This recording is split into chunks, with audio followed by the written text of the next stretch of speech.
বেগুন দিয়ে তেলাপিয়া মাছ রান্না করব। লবণ অ্যাড করলাম,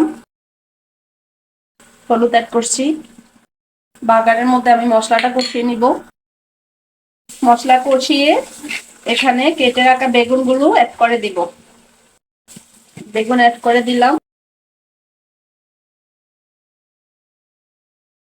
বেগুনটা আমি একটু কষিয়ে নিব, ডেকে দিব। এখন ডাকনা উঠে নেড়ে চেড়ে দিব।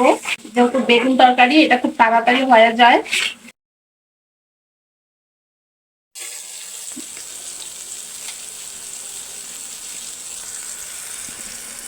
মাছ অ্যাড করে দিব।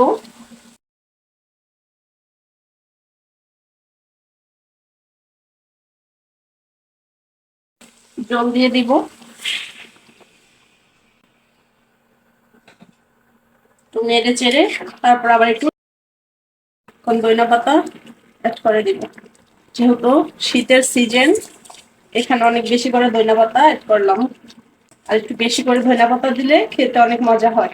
একটু নেড়ে চেড়ে দিই ধনিয়া পাতাটা যাতে তরকারির সাথে মিক্স হয়। হয়ে গেল আমার বেগুন দিয়ে তেলাপিয়া মাছ রান্না।